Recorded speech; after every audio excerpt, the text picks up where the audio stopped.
everyone, and thank you for joining in. A new month has begun, and we are back with a fresh episode of our monthly series, The Month Gone By in Automotive Industry.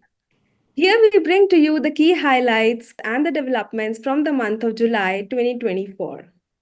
For this, we have with us our experts from the industry, Mr. Hemal Thakkar, Senior Practice Leader and Director of Consulting at CRISIL, Mr. Arun Malhotra, who's an industry expert, and Ms. Garima Mishra, who is the Managing Director of Landmark, a dealership group with several passenger vehicle OEMs like Mercedes-Benz, Honda, Volkswagen, amongst a few others.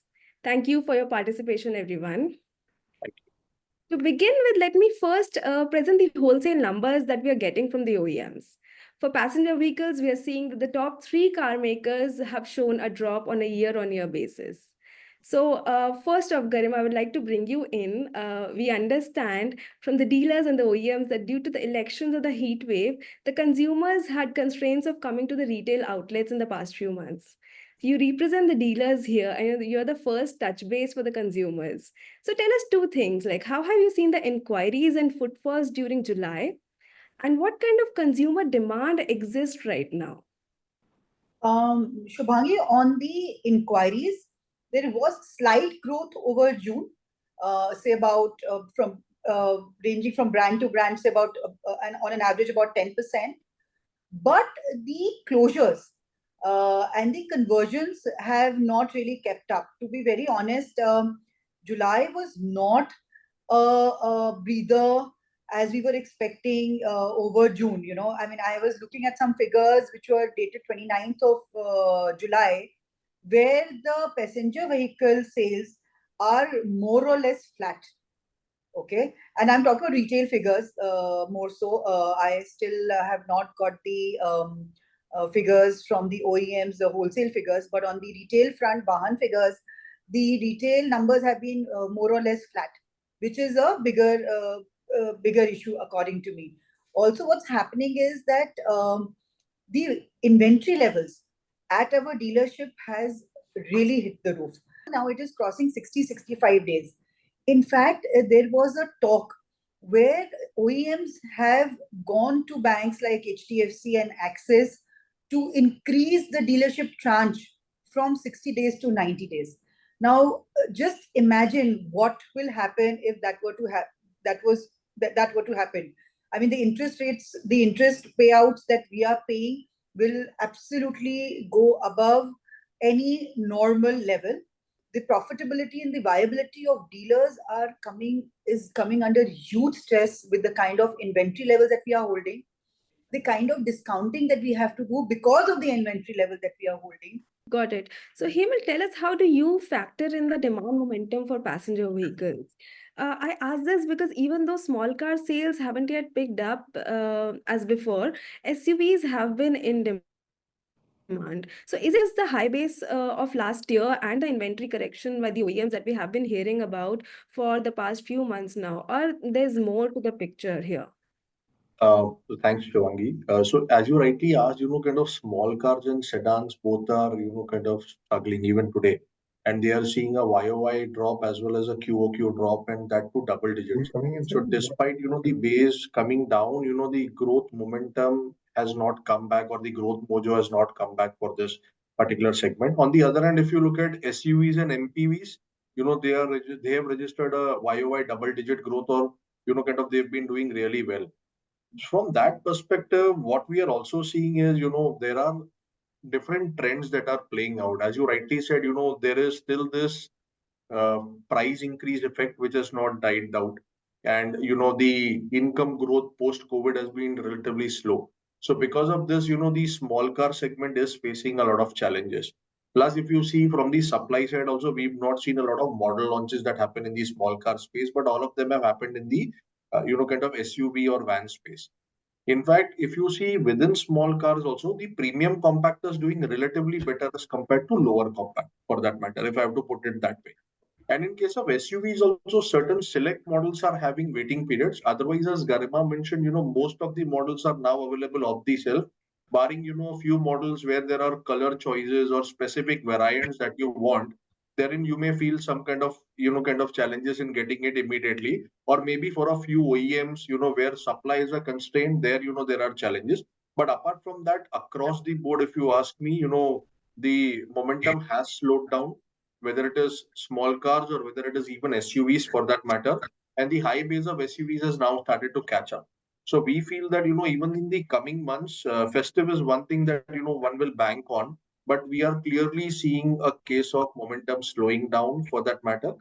One more trend that I would like to highlight that has played out is, if you look at the powertrain side, slowly, gradually, CNG has been making better inroads with model availability across the spectrum. So earlier, only base variants used to have CNG.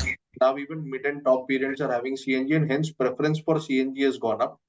This is also telling you a story that the cost of operations is really pinching the customer, and hence you would want to go for something which is more reasonable, and CNG at this point of time seems to be a better alternative, but it is not available across the spectrum and on models. But we are slowly gradually seeing the share also increasing for CNG for that matter. Mr. Malhotra, your thoughts on this, especially with respect to the discounting that we have been seeing in the industry right now? So, one is the discounting we're talking about. But if you look at July in terms of Vahan data, vis-a-vis June, it's improved by about 10%. And this is on the base of basically the discounts have been raised by companies. And the last 3-4 years, there have been no discounts. So clearly, manufacturers are stocking 60 days. Discounts are much higher. Availability is much better. But I still feel, we are sitting on a very large base. We're talking about 3.5 lakh base. And that is causing the challenge, I point out. And this was also discussed in the initial part of the industry, that the industry will not grow more than 3-4%. And that's turning out to be true. But I think the festival seasons in August and in September following, things should improve. But I think the situation is not that abnormal. The challenge is that companies are not cutting their production. I think that is causing a bigger problem. The stocks are going up. That's a bigger concern area than actual sales. So sales, I think last month, if you take 3.20 on VAR, it's not a bad sales at all for a July month. It can only get better. Got it. That makes sense. So coming to the two-wheelers, where we have been seeing improvement in demand as against the last 2 years post-COVID. For July specifically, we have largely seen a year-on-year growth for all the OEMs, except for Hero MotoCorp and Royal Enfield, probably. So, Mr. Malhotra, what is your estimate on the two-wheelers, expectation from the monsoon and the upcoming festive season? Should we stay optimistic on touching the peak sales of FY19 this year for two-wheelers? What do you think? So, FY19 is still a tall mountain to climb because we're talking of 21 million. That won't happen. But we should be seeing about 19 million domestic market. And clearly the signs are positive because every month, if you look at it, sales and dispatches and retails are going fairly okay. And there's a lot of seasonality in two-wheelers is much more than four-wheelers. So effectively, the bounce which comes in August and September because of Ganesh Chaturthi or maybe other festivals will be better in two-wheelers. To that extent, the position is okay.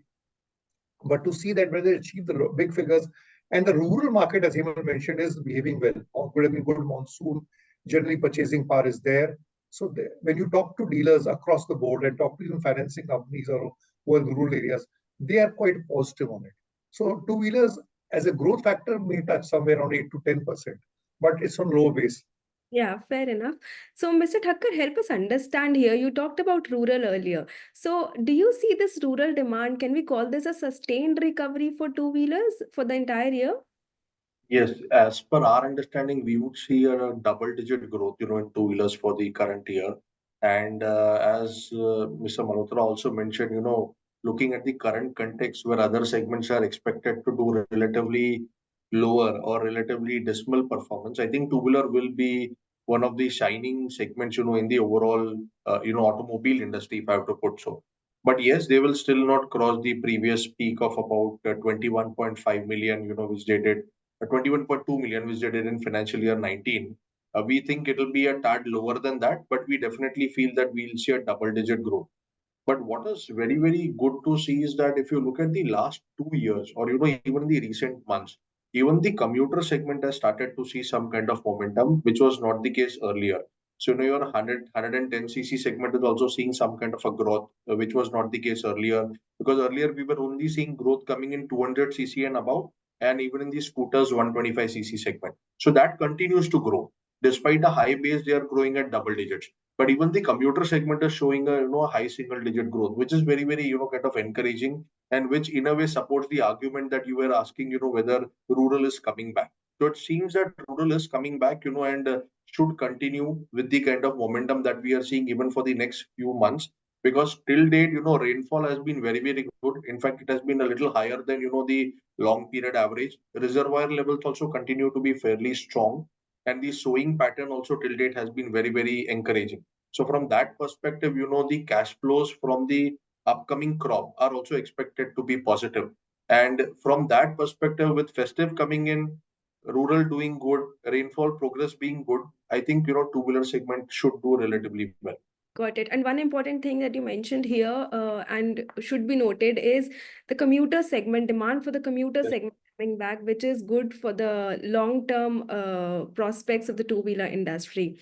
And Right. here, also tell us, what do you have to say about the commercial vehicle demand?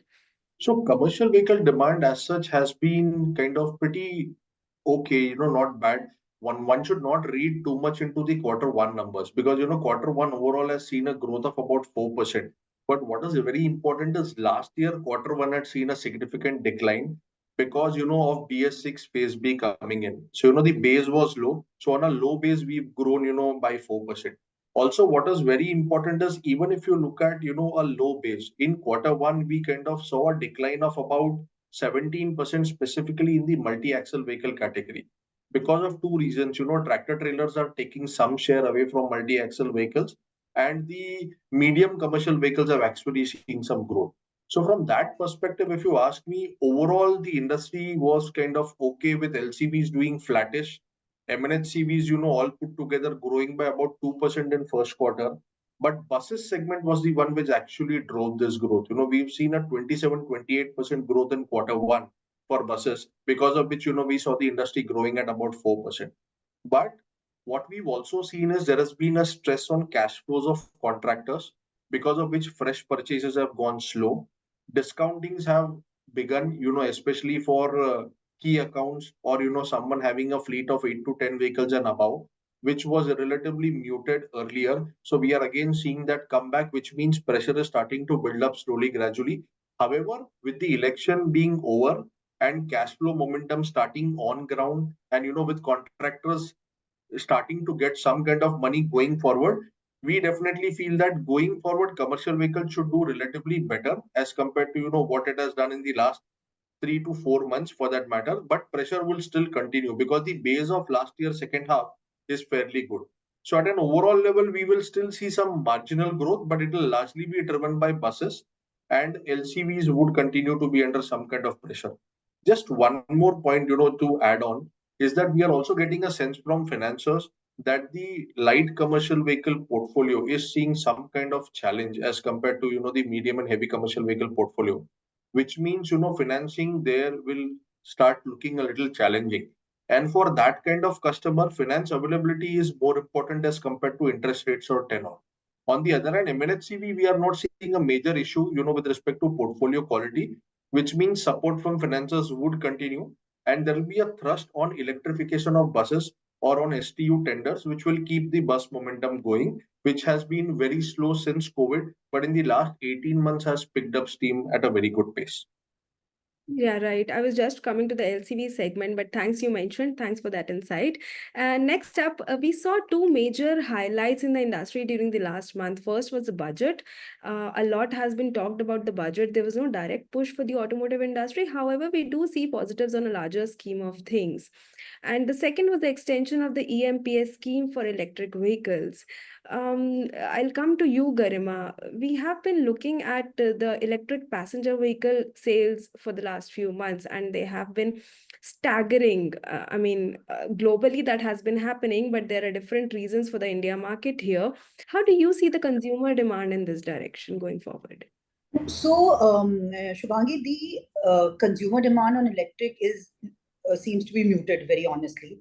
What we are talking on passenger vehicle, the penetration of EV to total PV is only about 2%. And that is where it is standing. It's really not growing from there. There is still a lot of anxiety with consumers on electric vehicles, and especially with the sales going down globally. I think it's going to, all this news which is now doing the rounds, Tesla losing its valuation and so on and so forth. I think it's going to have a further implication. Yeah, for your opinion, Mr. Malhotra and Hemal, just one thing to add, we do have some new models coming up in the electric car segment in the second half of the year. So, do you see the air flowing towards hybrids, or do you expect an upswing in the second half, or is it only going to happen by next year? I think the bigger challenge in passenger vehicles, more than the range anxiety, is there's no much excitement. There's not much new models, or there's not something people aspire to do. And that is hampering it. So new models definitely, or new models which can help customers to show their thing worth or is a aspiration driven will drive it. But I still believe it's a slightly longer journey. The other challenge in passenger vehicle is there are a lot of technologies available. CNG has made a big stride, absolutely. That is one element. Hybrids, just present in 3 models, is growing faster. The only product is there is waiting. And we are talking also on various other technologies, flex fuel. To that extent, EV will have a challenge. And let's not forget, in the FAME policy, the extension, there is no benefit on passenger vehicles. The benefit which was even for taxis or fleet has been withdrawn. So there's no silver lining except the entire piece on GST. And on top of it, a lot of state governments which used to give road tax exemptions on EVs, now there are only 2 states left, Odisha and Delhi. So all this has not been very positive news. Hemal, your thoughts on this? Yes, so electric vehicles, as Mr. Malhotra also mentioned, it's a long-term journey. Everybody knows that eventually EVs is, the way forward for that matter, if you have to actually reach net zero. And we'll have to transition through that journey. I also have a little different take on this. The reason being, what I feel is globally, there is a lot of pressure at this point of time on China, and there's a lot of geopolitics going around. So if you see, the entry barriers for China have been raised in North America, Europe, and a few other, kind of countries. Because of which we will also see that we've also seen that prices of lithium have, kind of come down substantially over the last 8 to 9 months. So with that coming in and, kind of PLI also following suit, you have a much higher budget for PLI this year as compared to what was there in the last year. So if both these get clubbed and if we see some kind of correction in prices of electric vehicles going forward, which will further bridge or narrow the gap between an ICE and electric vehicle, I still feel, structurally there is definitely a chance that we will see a momentum happening. Number of options will increase or improve substantially over the next couple of quarters. And these are launches which are not the ones which I may use the word, not jugaad vehicles, that is, EV on an ICE platform, but newer platforms also kind of coming in. So this will further build mojo in this segment. However, I completely agree or I'm in sync that, maybe over the next 4 to 5 years, we will see a reasonable shift happening towards electric vehicles. But yes, it is going to be tough. It's not going to be very easy. Right. And for electric two-wheelers, do you see the similar kind of trajectory following, or do you see, No, I think two-wheelers will do much better. Two-wheelers, three-wheelers, both. And as Mr. Malhotra also mentioned, when we look specifically at EVs, even they've been doing fairly good. And, we have actually seen a ramp up. Some, you are seeing that two of the major players are, kind of going to come up with their IPO listing. So you will also see a lot of mojo coming in because of that in the e-two-wheeler space in the near term. But overall, if you still ask me, 10,000 rupees is also a very reasonable subsidy, from an electric two-wheeler perspective. And even if that continues beyond September in FAME 3, I think this segment from a long-term perspective also looks fairly positive from an electrification perspective. So just like to add what Himal said on 2 things. One is in two-wheelers, I think the growth is very good, but the challenge still remains at motorcycle, which in ICE engine contributes 2/3 of the market. There is no viable player today in motorcycles. It hardly exists. So unless there's a focus on getting the right motorcycle, there will be a limit to which you can grow. Phenomenal sale of EV two-wheelers in the month of July, and which could have been driven because of the even the mobility plan, the incentive was withdrawal, and then it was continued. But today the benefit is only 10,000 rupees. To that extent, that 106,000 retail, which is happening in EV two-wheelers, is very positive. And the penetration was something like to the tune of 7.5%. So there's early shoots there. Now, coming to the last section of the show, one question that I want to ask each one of you. One headwind and one tailwind for this quarter specifically with respect to the festive season here. Garima, I'll start with you for passenger vehicles. What is the one tailwind and one headwind that you see for this segment? So the tailwind clearly is the stock and the inventory level that is there with the dealers, which is a big concern. And the headwind is obviously that